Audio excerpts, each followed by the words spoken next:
जन जन को शिक्षित करेगी बिटिया शिक्षा की उजाला है। जन जन को शिक्षित करेगी बिटिया शिक्षा की उजाला है। जो बिटियों का सम्मान दिलाए वो बिटिया पाठशाला है। आज हमारे बिटिया पाठशाला में हमारी बिटिया आई है जो अपने मुखर बिंदु से अपना परिचय देंगी और उसके बाद ये क्वेश्चंस बताएंगी। जो 5 क्वेश्चन एक ही टाइप का 5 क्वेश्चन एक ही में हम लिए हैं, जो एक बार में सभी लोग जान जाएंगे कि द्रव्यमान क्या होता है, परमाणु संख्या क्या होता है, समस्थानिक क्या होता है, समभारिक क्या होता है और समन्यूट्रॉनिक क्या होता है। ये 5 क्वेश्चन को मैंने एक साथ एराइज किया है और ये हमारी बच्ची बताएंगी। तो चलिए बिटिया बताओ अपना परिचय। मेरा नाम अंजलि कुमारी है, मैं कक्षा 9 की छात्रा हूँ। रसायन का ये रसायन का ये सब्जेक्ट है, रसायन है और ये रसायन से है परमाणु संख्या। तो परमाणु संख्या के बारे में बताएंगी और उसके बाद आपका द्रव्यमान संख्या बताएंगी क्या होता है और समस्थानिक क्या होता है, समभारिक क्या होता है और समन्यूट्रॉनिक क्या होता है। ये सारा चीज बिटिया बताएंगी, देखेंगे। बता दो। परमाणु संख्या परमाणु के नाभिक में प्रोटॉन नाभिक में प्रोटॉन की संख्या उस परमाणु के परमाणु संख्या कहलाता है। द्रव्यमान संख्या परमाणु के नाभिक में उपस्थित प्रोटॉन की संख्या और न्यूट्रॉन की संख्या का कुल योग द्रव्यमान संख्या होता है। समस्थानिक वे तत्व जिनका परमाणु संख्या समान हो, द्रव्यमान संख्या भिन्न भिन्न हो, समस्थानिक कहलाता है। समभारिक वे तत्व जिनका द्रव्यमान संख्या समान हो तथा परमाणु संख्या भिन्न भिन्न हो, उसे समभारिक कहते हैं।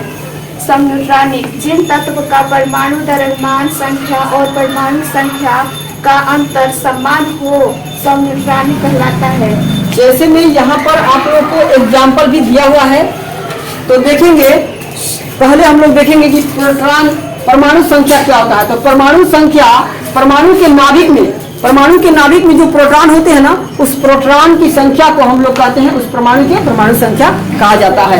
उसके बाद द्रव्यमान संख्या क्या होता है। तो परमाणु के नाभिक में प्रोटॉन और न्यूट्रॉन जो होते हैं और दोनों का योग जो निकलता है हम लोग का, वही आपका द्रव्यमान संख्या होता है। परमाणु की संख्या और न्यूट्रॉनों की संख्या को जब हम जोड़ेंगे तो हमारा द्रव्यमान संख्या निकलेगा। और उसके बाद याद रखेंगे समस्थानिक क्या होते हैं। तो वे तत्व जिनकी परमाणु संख्या समान हो और द्रव्यमान संख्या भिन्न भिन्न यानी कि अलग अलग हो, उसे हम कहते हैं समस्थानिक। तो समस्थानिक का एक उदाहरण है, हमारी बिटिया बताएंगी। बता दो समस्थानिक का ये उदाहरण है, बोलेंगे। Cl द्रव्यमान 35 परमाणु संख्या 17 और Cl द्रव्यमान 37 और परमाणु संख्या 17। कहने का मतलब है कि ये द्रव्यमान है आपका 35 और इसका द्रव्यमान भी है 35। यानी कहने का मतलब कि जिसका द्रव्यमान संख्या समान हो और परमाणु संख्या भिन्न भिन्न हो। परमाणु संख्या देखिए यहाँ पर 17 यहाँ थोड़ा सा मिस्टेक हो गया है, यहाँ 17 है। ये तो क्लोरीन का समस्थानिक है, इसलिए हमने इसे दिया है।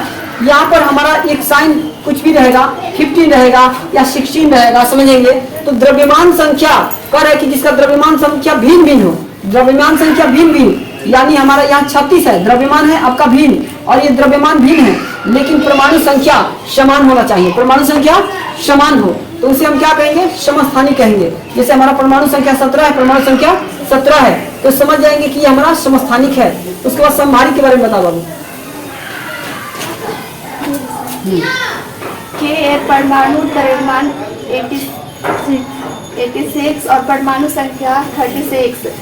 Sr परमाणु द्रव्यमान 86 और परमाणु संख्या 36।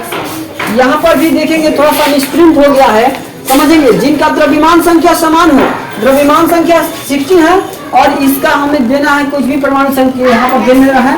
मान लीजिए कि यहाँ आपका 35 है, तो परमाणु संख्या भिन्न भिन्न हो और द्रव्यमान संख्या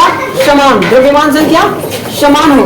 तो द्रव्यमान संख्या समान होगी जिसे हम क्या कहेंगे, समभारिक कहते हैं। जैसे इसका द्रव्यमान संख्या है 86 और इसका भी द्रव्यमान संख्या है 86 आ रहा है, द्रव्यमान संख्या है 86। तो समझेंगे कि यहाँ पर आपका 36 ये आपका परमाणु संख्या और इसका 35 है, तो दोनों का समझ जाइएगा कि परमाणु संख्या अलग अलग होगा और द्रव्यमान संख्या इक्वल होगा। जब समान होगा तो जिसे हम कहेंगे समभारिक, इसे कहते हैं समभारिक। नेक्स्ट क्वेश्चन लिए हैं, देखेंगे समन्यूट्रॉनिक। S द्रव्यमान संख्या 14 और परमाणु संख्या 6। N द्रव्यमान संख्या 15 और परमाणु संख्या 7। सी परमाणु द्रव्यमान 16 और परमाणु संख्या 8। देखेंगे यहाँ पर सम न्यूट्रॉनी का मतलब होता है कि जिन तत्व का परमाणु द्रव्यमान और परमाणु संख्या को हम लोग क्या करेंगे, अंतर करेंगे, उसका माइनस करेंगे तो हमारा मान बराबर आएगा। तो देखेंगे 14 में से 6 घटाएंगे तो मेरा मान निकलेगा 8 6 14, 8 आता है। और उसके बाद 15 में से 7 घटाएंगे तो भी हमारा मान 8 आएगा। और 16 में से 8 घटाएंगे तो भी मान हमारा 8 आएगा। यानी अंतर करने पर सब मान बराबर आ जाए, जिसे हम कहते हैं सम न्यूट्रॉनी। आज के लिए इतना ही, फिर मिलेंगे कल। तब तक के लिए धन्यवाद। जय हिंद, जय भारत, जय बिटिया।